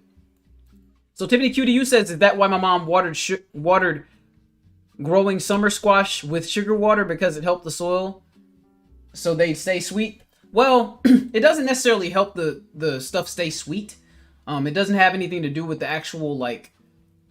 It doesn't have anything directly to do with the flavor of it, but inadvertently it does. It could increase the sweetness because you're giving the microbes enough fuel to actually add more nutrition to the actual plant. So that's the way that it can actually help add sweetness to your fruit. Y'all laughing at my impression of the people. So yes. So GT Junior Grows in Alaska says there are man-made salts in some of them. Yes. Yes, 100%.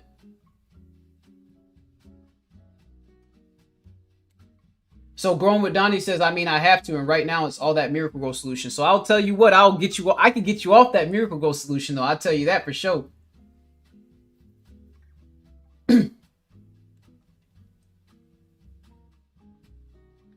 Oh man, we didn't get a Thanksgiving box.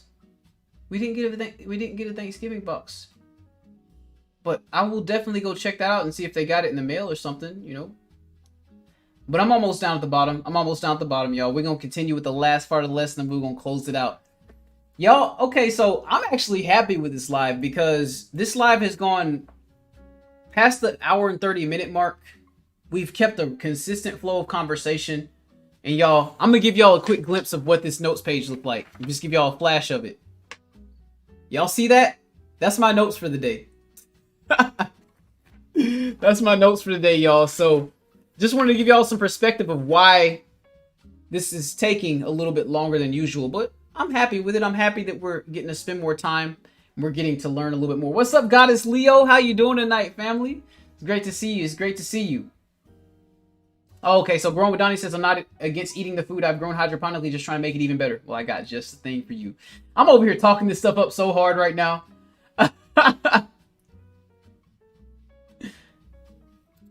Oh, okay. Okay, Halal Family Homestead. I'll be looking for that email. So, Halal Family Homestead said, I'm going to email you, Professor Q. I have a connect in the Gambia. Neem grows there like apples grow here in Washington. Woo! Neem hugelkultur. Ain't that an idea in the garden? I have never even seen or heard nobody do that, but I could definitely tell you that it would work well because neem is literally the miracle plant. Like it's a plant in nature that it attracts beneficials to the roots, it attracts beneficials to the actual plant itself, and then it like repels bad guys naturally. So if you can have that stuff breaking down into your soil, it's gonna add literally a rich culture to your soil.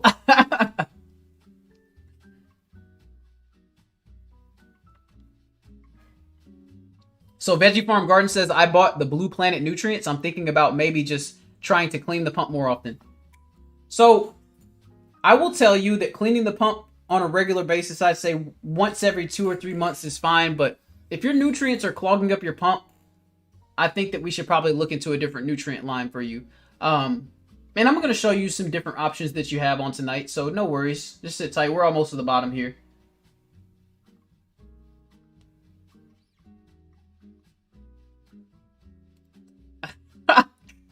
Yeah, Tiffany giving you all the goods. So Tiffany Gray says, I need to watch Bridgerton. We watched Pride and Prejudice like 3 times. Yes, we did watch Pride and Prejudice like 3 times. I do recommend that y'all go check that out, though. It's a good movie. It's a pretty good movie. So Rantai Social Auto Cropper says, I'm organic as it gets. I feel you, bro. That's an awesome style. Hey, Patricia Roberts in the Lions Den on tonight. Welcome, welcome, welcome, Patricia Roberts. She says, hey. Just arriving to the party. I hope all are well. Merry Christmas. Merry Christmas to you too, family. Merry Christmas to you too, family. Yeah, we got to double check that P.O. box. And hopefully they didn't lose in the mail or something like that. Hey, All That Homesteader, how you doing tonight? So happy to have you here. So All That Homesteader says I had to step away, but I will go back and watch the replay. I am learning tonight. Hey, I'm glad that you could be learning tonight, fam. I'm super happy you can learn something on tonight.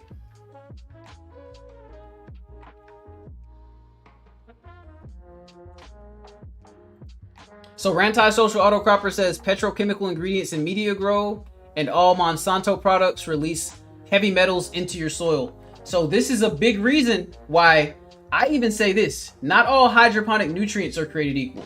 So yes, a lot of your bottled products are literally derivations of the same thing, but some of these companies are homegrown companies who actually still have the patents on their actual formula, and their formula actually holds more steady and constant than other formulas. So yes.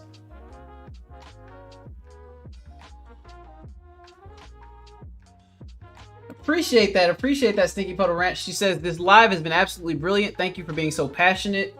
It definitely shines. I've been taking notes like a mad woman. I too have thought about growing indoors. Yes. I'm super happy to hear that. So let's see here.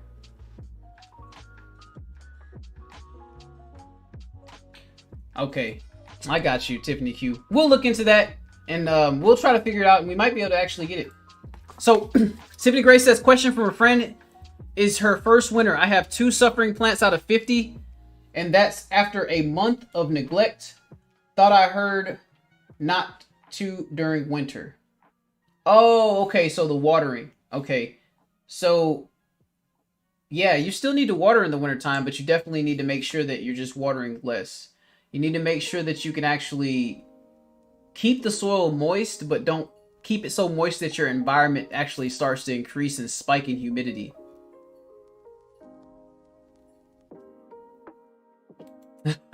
Y'all talking about Sweet Tooth. I bet that's a good show.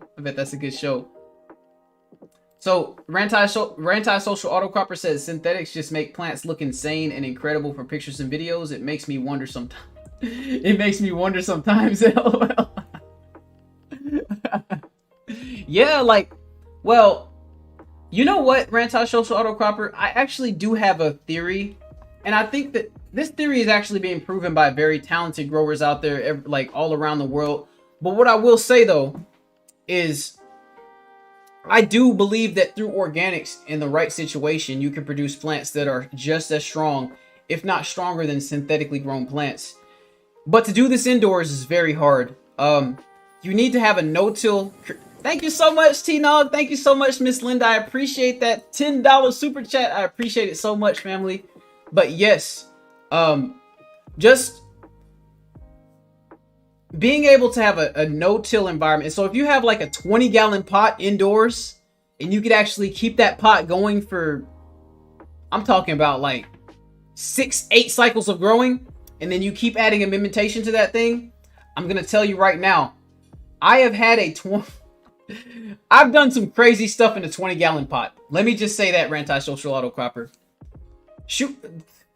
Oh my gosh, like, yeah, a 20-gallon all-organic no-till pot indoors, I have, serious. So yes, thank you once again. Thank you once again, Miss Linda, for the super chat. Thank you so much. Like I said, we just gonna reinvest, and make our situation the best it can be. So y'all, we're at the bottom of the chat. We can touch on this hydroponics part of the topic. So look, it's literally, let me see. It's literally 1, 2, 3 bullet points. But before we touch on these bullet points, I'll be right back. I'm gonna go grab something from the other room here, and then I'm gonna show y'all, while I talk about these bullet points, the different types of nutrients that we could use and that I'm gonna use in my Grow Off 2022 plant situation. So I'll be right back 1 second.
We're back. Let's get this music right. We're back. We're gonna close this thing out. We're gonna talk a little bit about hydroponics, the nutrient supply of hydroponics, then we're gonna close this thing on out. We've been at it for a while. The Anti-Social Autocropper says, proper Q 20-gallon crazy stuff going down. LOL. Dude. Yeah, bro. Anti-Social, bro, like, shoot me an email. Okay, so let's see here. Hey, Vanessa Buckner, I'm glad to hear this. So she says, thanks, Q. This is very beneficial as I blindly went into indoor gardening for the first time with 18 pots. Hey, yes. Hey, I'm glad I could add to the pot, no pun intended. And I'm glad that I could help out. Super, super, super happy that I could help out. So we're going to touch on these last three little points here. We're going to be through with it. So, first thing that I want to say, in hydroponics, keeping the nutrition and pH levels in stasis, and I put in parentheses, constantly feeding and monitoring in the solution is everything. So I'll read this without the parentheses. In hydroponics, keeping the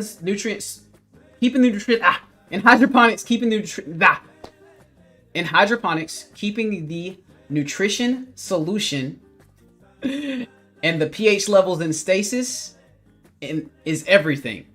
So, and I put in parentheses, consistently feeding and monitoring. So, and I also said in hydroponics, you are essentially playing the role of the micro life that is in soil and providing all nutrition to the plants within the solution. The details needed to determine where you are at any time is determined by the EC, electric conductivity, which is a measurement of whatever is dissolved in your nutrient solution, also known as ppm, or parts per million. Awareness of this solution is determined by the pH, or potential hydrogen, which determines how acidic or basic a solution is, and this ranges from 0 to 14. 0 being the most acidic and 14 being the most basic or alkaline. So in hydroponics, the pH and electric conductivity in conjunction being monitored or adjusted keeps the balance of the solution in stasis where it needs to be. So I went ahead and read all that out. And yes, when you first get started with hydroponics, if you're really doing things the right way, you're monitoring your pH, you're calibrating your meter, you're making sure that like you keep the solution like how it's supposed to be with where it's supposed to be. Yes, it's a lot that goes into it, but what I'll tell you is, having done both soil growing and hydroponic growing, I will sit here and say that soil growing is harder than hydroponics. Soil growing has a higher skill level than hydroponics does at its highest point. So soil growing at its highest point has a higher skill level than hydroponics at its highest point.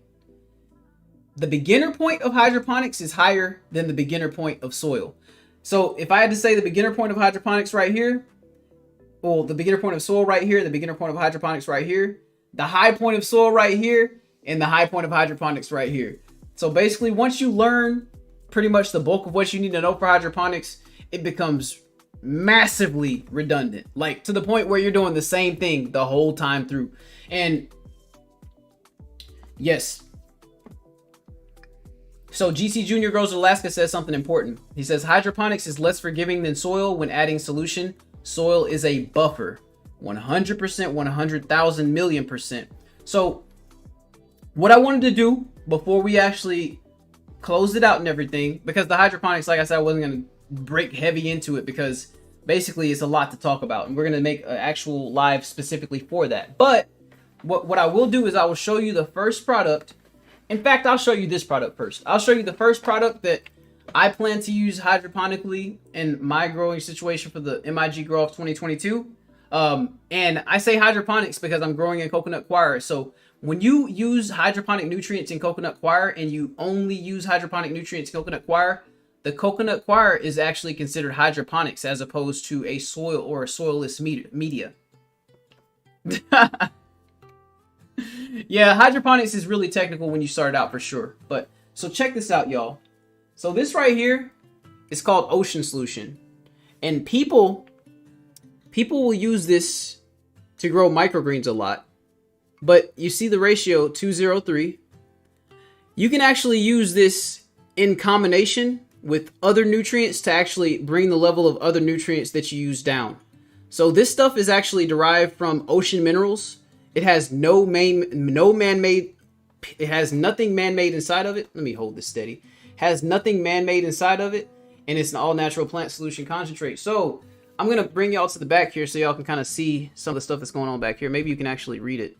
But yeah, it gives you instructions on directions to use. You can find this on Amazon. They actually have a website that has testimonials and has usage instructions as well. But as you can see, it says an all-natural plant nutrient used to supplement current fertilizer programs. Using a proprietary process, we harvest pure deep ocean water nutrients and use them as the base for manufacturing a natural fertilizer blend.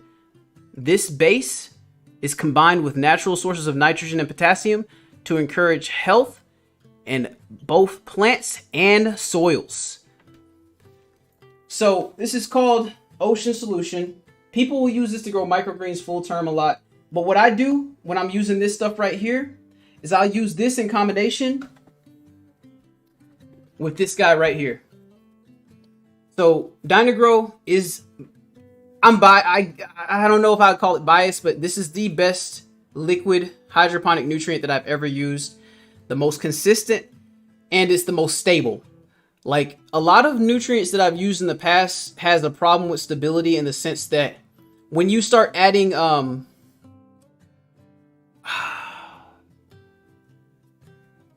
my brain.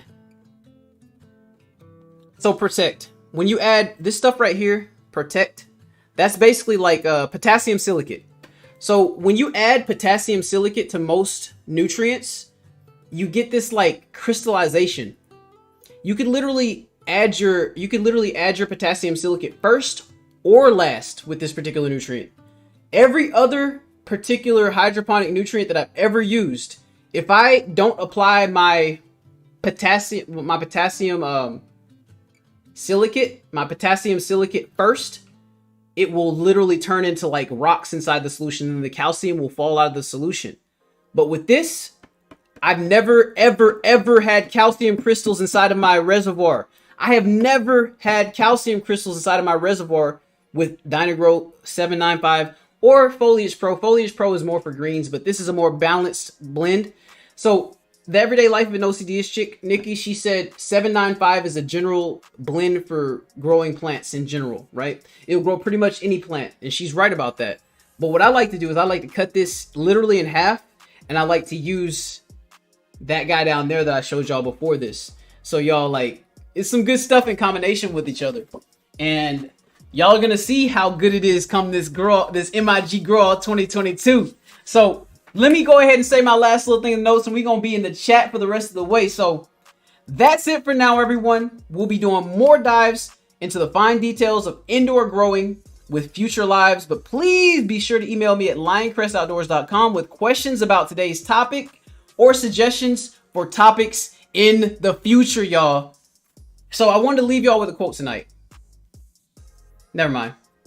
I'm not going to leave y'all with that quote tonight. I'll save that for the next one. But y'all, look, let's get in the chat. Let's get in the chat before we close it on out. And we going to keep this thing rolling. But Root Shoots and Garden Boot says, I don't know about that, fam. Lioncrest Hydro sounds really technical.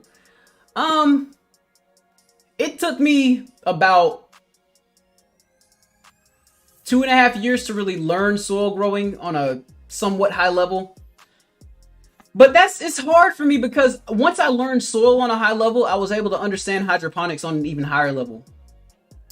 I highly recommend that everybody learn the fine details of what makes soil tick and what makes soil be what it is before they get into hydroponics. Because once you understand soil on a molecular level, hydroponics is a walk in the park. Because once you really understand what the microbes are doing for your plant roots, hydroponics is the easiest thing in the world. Like for real, like way easy.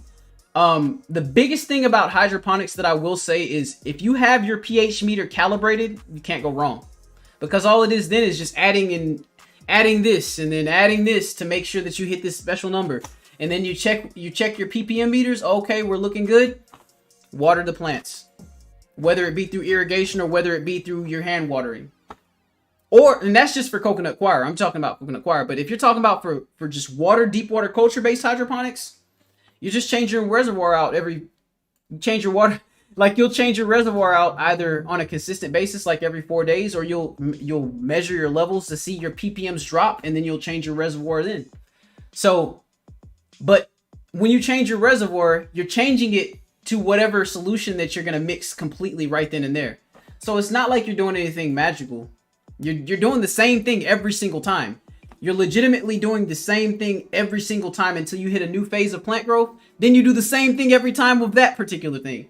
And with soil, you could literally, like, you could have your own style completely with that soil. So yeah, I'm glad you got a screenshot of it, bro. So yes, Ocean Solution is some great stuff. Okay, I'll show the first one for you once more, Donnie. So this is Ocean Solution. I'll give you a far away shot and I'll bring it in close for you. This is Ocean Solution 203. All natural plant nutrient concentrate. You can go to the website, but you can also go to Amazon to get it as well. I'll be dropping like an affiliate link inside the chat or whatever after the live or whatnot. But you can get it from my affiliate link, or you can get it from just Amazon. You can get it from the Ocean Solution website, whatever. But yes, Dynagrow and Ocean Solution. Hey, it's much love. I appreciate y'all being here and spending time with me. It's all love, and I enjoy myself when I'm here doing this with y'all, and it's nothing but awesomeness. Hey, thank you, Nikki. I appreciate that. I appreciate that, family. I appreciate that. Thank you, Vanessa Buckner. Thank you. Appreciate that, Sonia Hickman. Thank you so much. LP says, been running errands and listening, but I need to go back and take some notes. Planning to get one of those Aero Gardens as my first hydro, so I appreciate learning about it.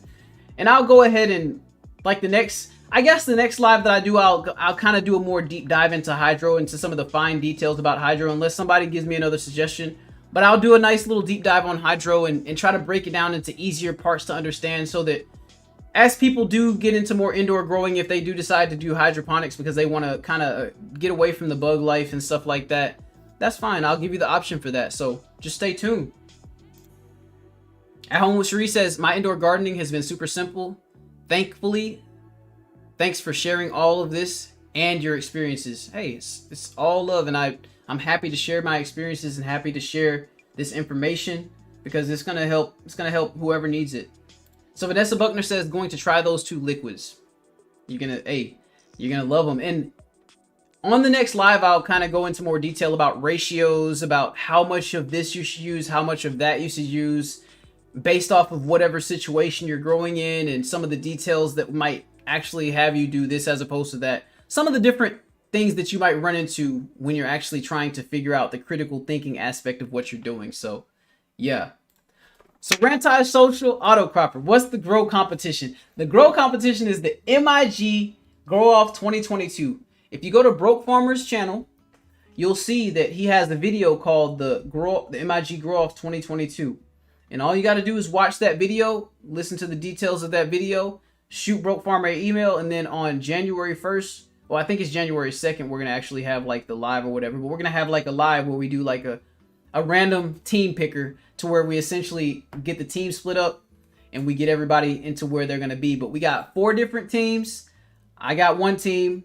Eco got 1 team. Turf got 1 team. And Broke Farmer has 1 team. So that's Eco Neighbor has 1 team. Turf Therapy has 1 team. Broke Farmer has 1 team. And Lion Crest Outdoors has 1 team as well. And we're going to be doing this thing. So, hey, hopefully y'all get on this thing over, get on this team over here. You know what I'm saying? Hey, thank you. I appreciate that, bro. I appreciate that, Eco, bro. Hey, it's just trying to really focus, trying to focus heavier on being more prepared. Trying to focus heavier on being more prepared.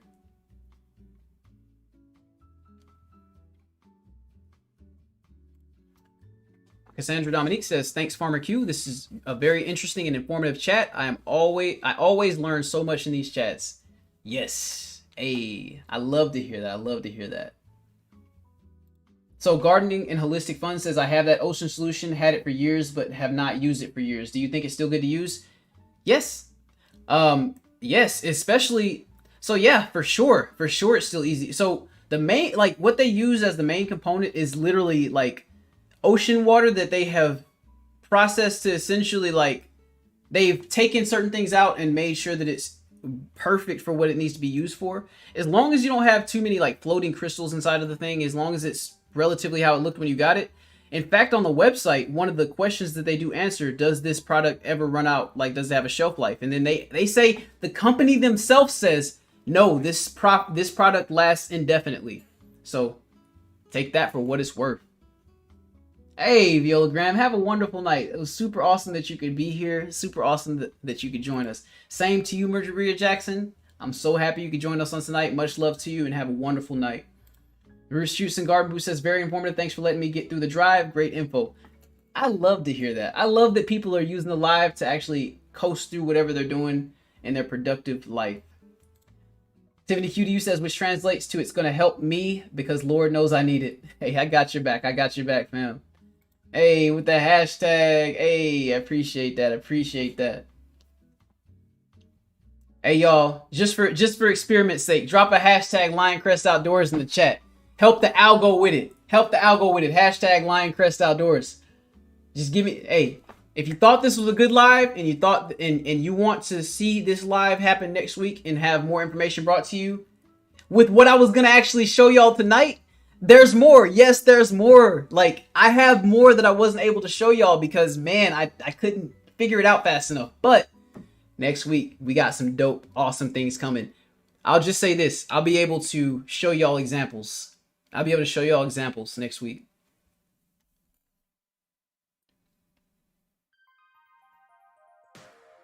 Hey, I'm glad to help. Glad to share. Glad to share. And I will be watching the live again and kind of like sectioning it out, bookmarking it, putting links in the chat, making it be as reachy as it can.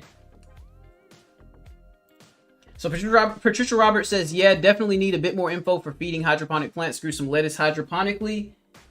It was good for a while, then the leaves turned brown and I couldn't get the nutrition right. Well, hey, I'm here to help. I'm here to help. I'm here to help, y'all. I'm here to help. Happy holidays to you, Cassandra Dominique. And you're welcome, Growing with Donnie. You're welcome, Growing with Donnie. You have an amazing night as well and have an amazing holiday. And I see all the Lioncrest Outdoors rolling through the chat. Hey, I'm guessing y'all know what that means. We 2 hours in this thing, and I feel like we accomplished something today. We got through some things today. Hey, and I'm glad that y'all decided to stay. It's much love, much love from the lion over here at Lioncrest Outdoors. Y'all know what that means. Y'all know what that means. That's Farmer Q. Out.